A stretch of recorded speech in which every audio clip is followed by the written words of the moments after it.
مشاهدينا الكرام، السلام عليكم ورحمة الله تعالى وبركاته. إذا كنت من المتابعين الجدد اضغط الآن على اشتراك وفعل الجرس ليصلك كل جديد واضغط على جيم، وشكرا لكم. مشاهدينا الكرام، السلام عليكم ورحمة الله تعالى وبركاته. في هذا الدرس سأقدم لكم الدرس الأول للتكلم باللغة الفرنسية ببساطة، أي parler le français facile. إذن قبل أن أبدأ أريد أن أتحداكم وأتحدى نفسي أولا بأن تتكلموا اللغة الفرنسية في مدة قصيرة جدا.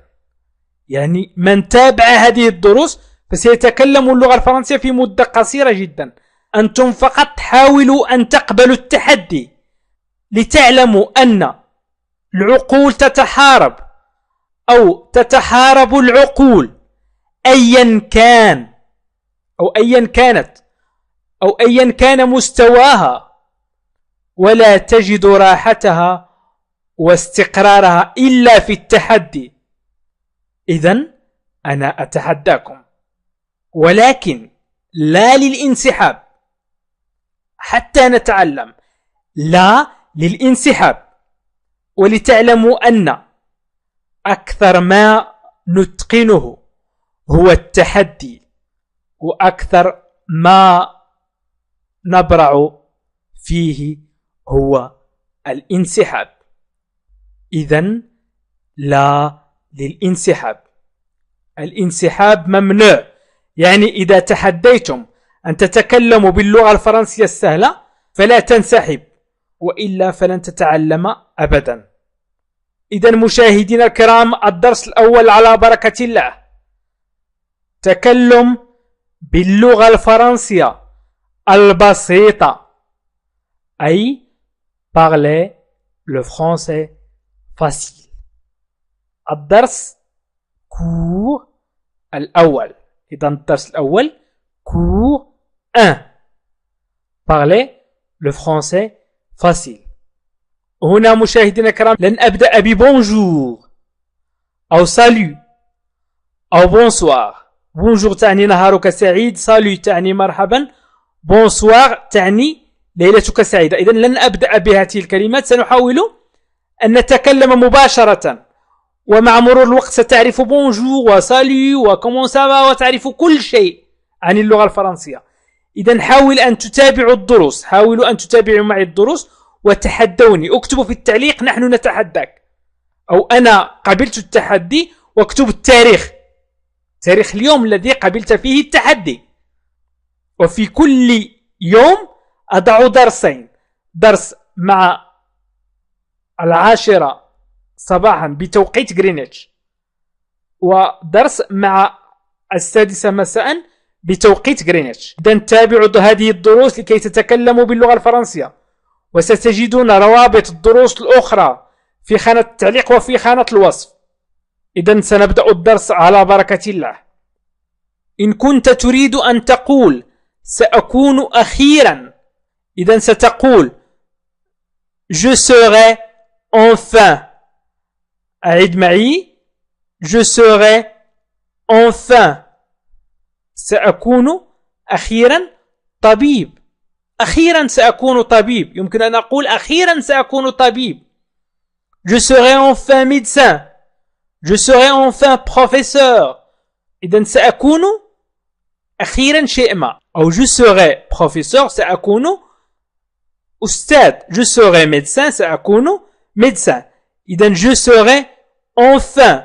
je serai enfin أخيرا سأكون professeur أو médecin أو ما شابه. أو أخوك سيكون لديه مثلا كتاب أو محفظة.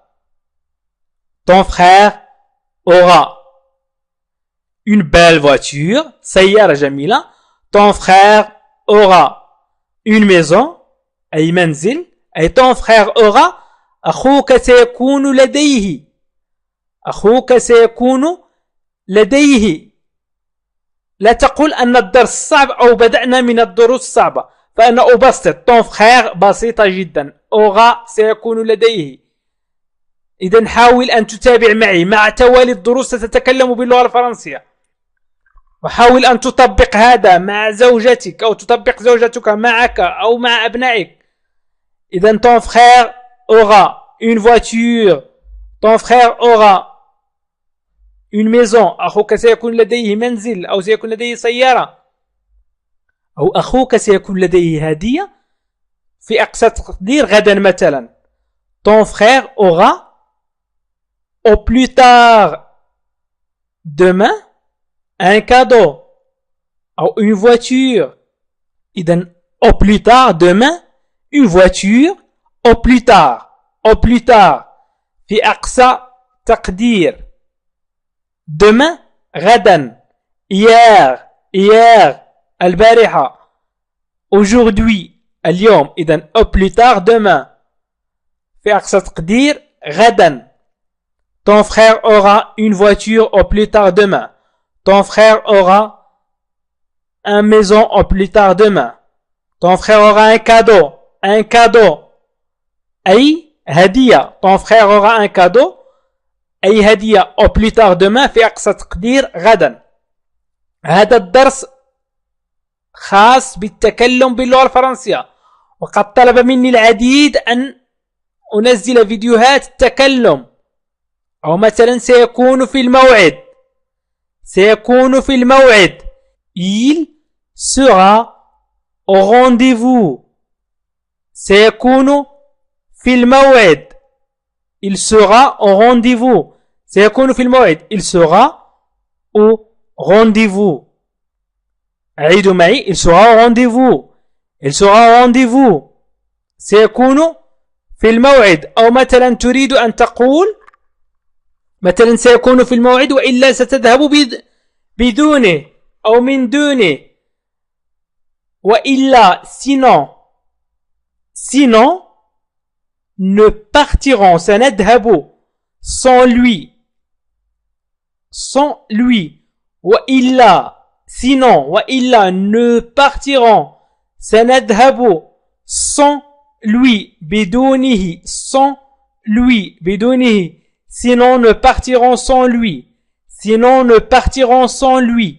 أعيد معي. sinon ne partiront sans lui. يمكنك أن تعيد الفيديو أو توقف الفيديو. يمكنك أن تعيد مشاهدة الفيديو أو أن توقف الفيديو لكي تكتب شيئا ما. سيكون لديها سيارة جديدة تريد أن تقول، أو تريد أن تقول سيدتي سيكون لديها سيارة جديدة. يمكنك أن تقول سيكون لديها sa nouvelle voiture. سيكون لديها سيارة جديدة. sa nouvelle voiture. يمكنكم أن تجلسوا أطفالكم أمام الهاتف أو أمام الحاسوب أو التلفاز ويتابع معك الدروس وتعلمه وتشرح له ما استعصى عليه فهمه. إذن elle aura سيكون لديها sa nouvelle voiture أي سيارة جديدة. سيكون لديها سيارة جديدة. elle aura sa nouvelle voiture. أو يمكن أن تقول غدا سنكون على متن القطار أو السيارة أو الطائرة. demain nous serons dans le train. demain nous serons dans le train. غدا سنكون على متن القطار. demain nous serons dans le train. غدا سنكون على متن القطار. إذن demain غدا nous serons nous serons dans le train. dans في أو على le train القطار. إذن demain nous serons dans le train. أو يمكن أن تقول لطفلك، أو يمكنك سيدتي أن تقولي لطفلك الأطفال المهذبين سيحصلون على مكافأة. أو الأطفال المهذبون أو المهذبين les enfants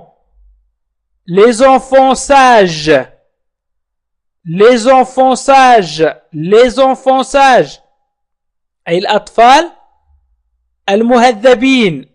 les enfants sages الأطفال المهذبين les enfants sages سيحصلون على مكافأة أو سيحصل على مكافأة. الطفل المهذب سيحصل على المكافأة وسيحصل على المكافأة. إذن ils auront une récompense. Ils auront une récompense.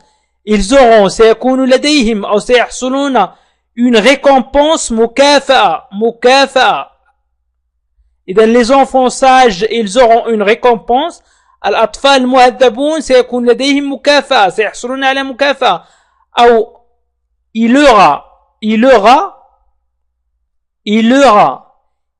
aura سيحصل الطفل المهذب l'enfant sage il aura une récompense سيحصل. ils auront une récompense سيحصلون على مكافأة. ils auront une récompense سيحصلون على مكافأة. il aura une récompense سيحصل على مكافأة. tu auras le même voiture. سيكون لديك نفس السيارة.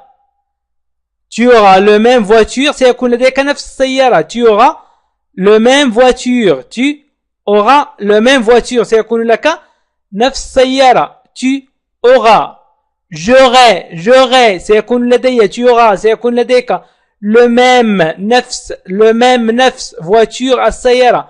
إذن tu auras le même voiture يمكن أن تعيد معي. tu auras le même voiture.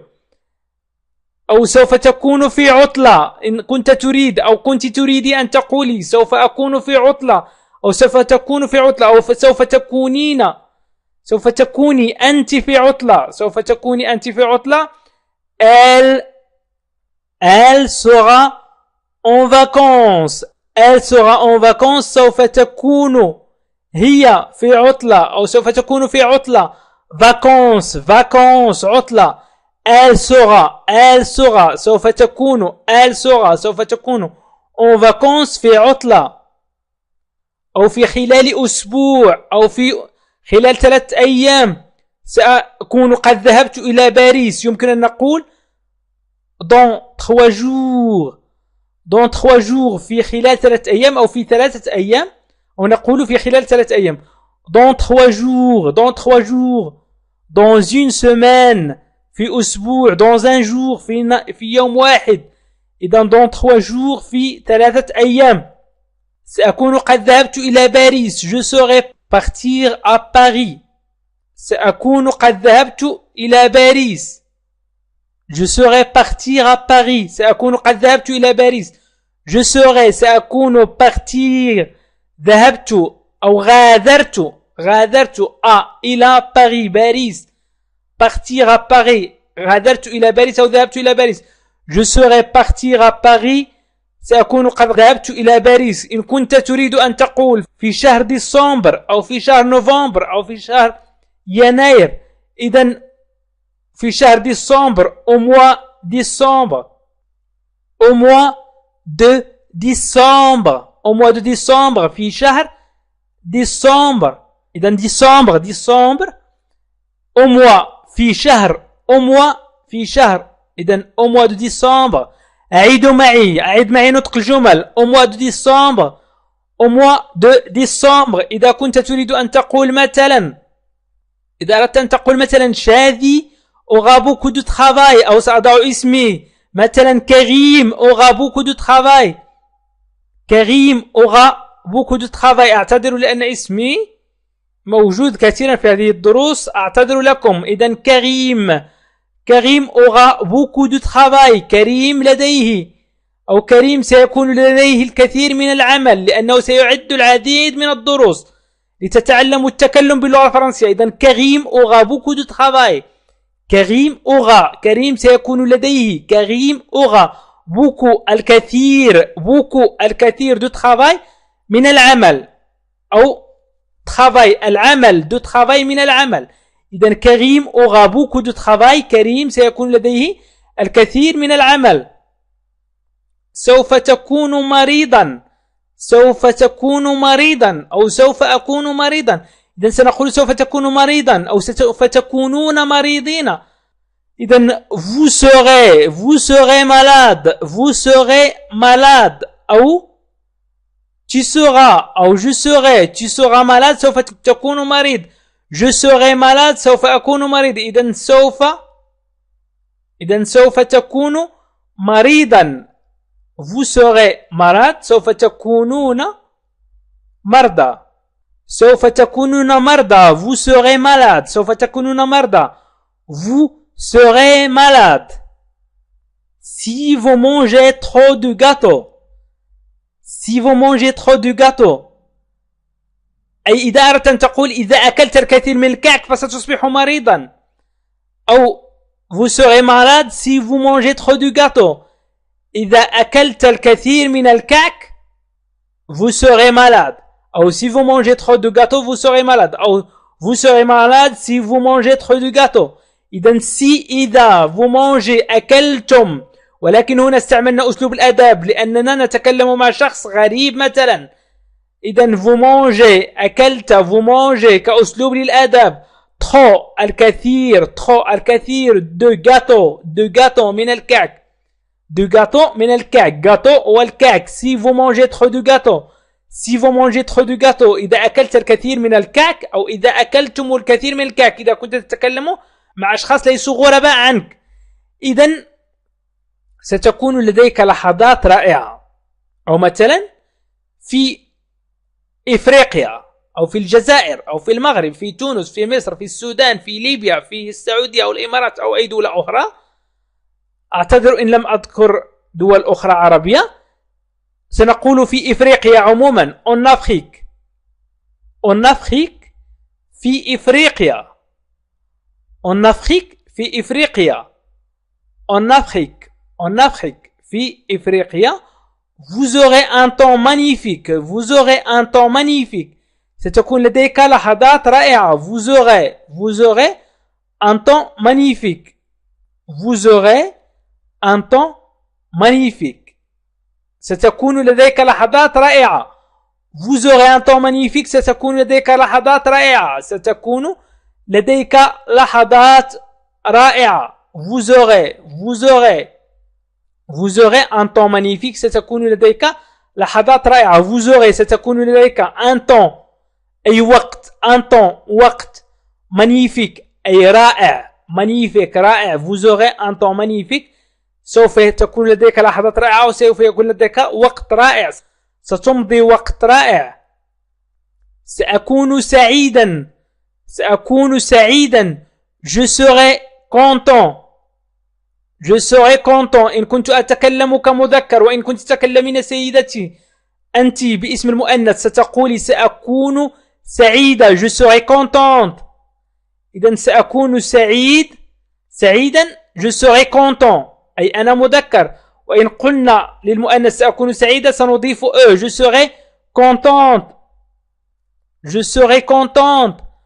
serai contente للمؤنث أنت سيدتي من ستقولين je serai contente أما بالنسبة للمذكر أنت سيدي ستقول je serai content إذن يمكن أن تعيد معي je serai content أو je serai contente حسب من يتكلم هل مؤنث أم مذكر إذا أردت أن أقول عندما سيصل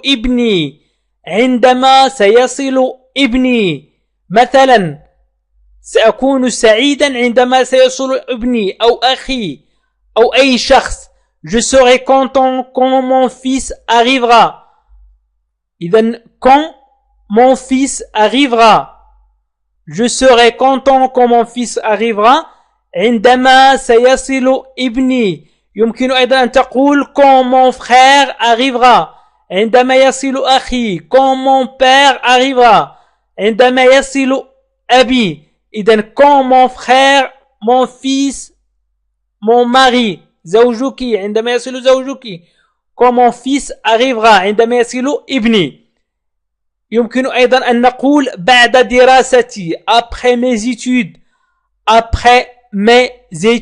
بعد دراستي après mes études بعد دراستي après mes études ماذا سأفعل ربما سيكون لدي الحق في ماذا ربما سيكون لدي الحق après mes études j'aurai peut-être le droit j'aurais peut-être le droit d'aller à Paris مثلا. ربما peut-être ربما j'aurais سيكون لدي le droit الحق. J'aurais peut-être le droit d'aller à Paris. J'aurais peut-être le droit d'aller au Maroc. إلى الجزائر مثلا. أو المغرب. J'aurais peut-être le droit d'aller au travail. إذن j'aurais peut-être le droit. J'aurais peut-être le droit. ربما سيكون لدي الحق. أو j'aurais peut-être le droit de parler quelques minutes. De parler quelques minutes. إذن parler إذا أردت أن تقول تحدث بضع دقائق parler quelques minutes إذن parler quelques minutes. J'aurais peut-être le droit de parler quelques minutes. إذن التحدث بضع دقائق parler quelques minutes. إذن التحدث بضع دقائق.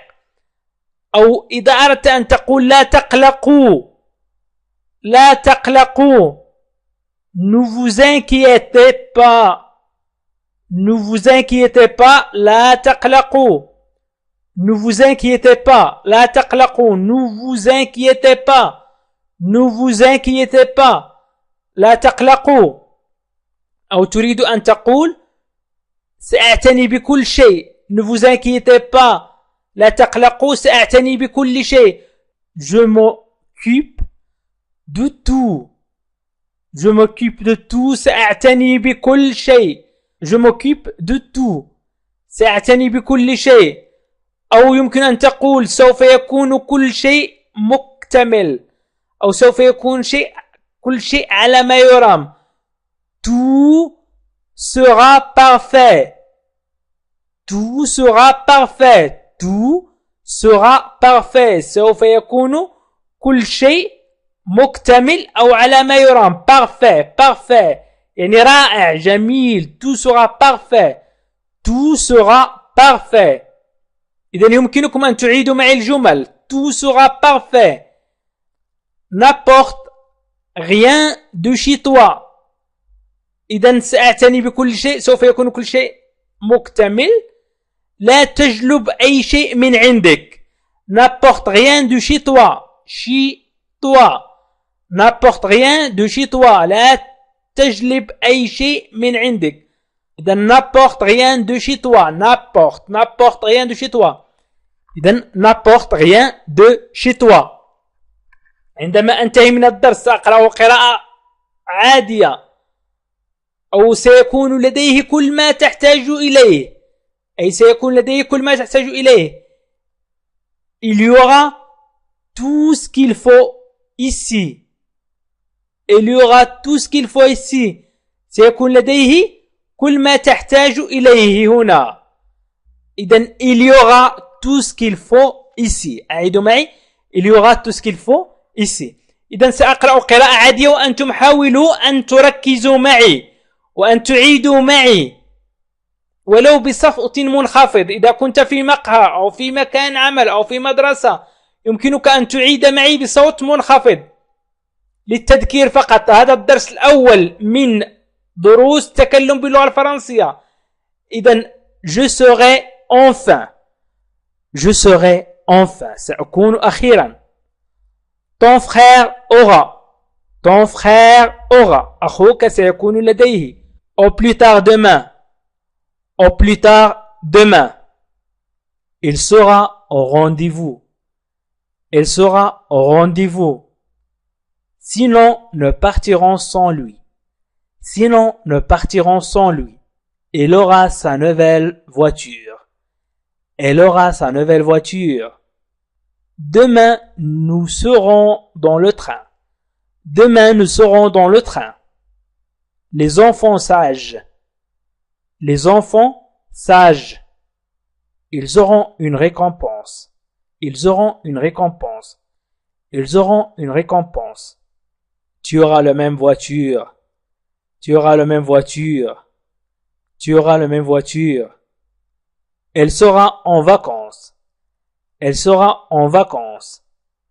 Elle sera en vacances. Dans 3 jours.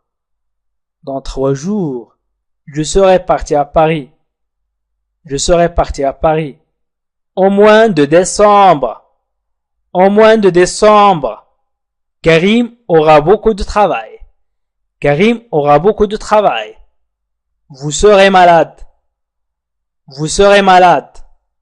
Si vous mangez trop de gâteaux. Si vous mangez trop de gâteaux. Vous serez malade si vous mangez trop de gâteaux. En Afrique, vous aurez un temps magnifique. En Afrique, vous aurez un temps magnifique. Je serai content.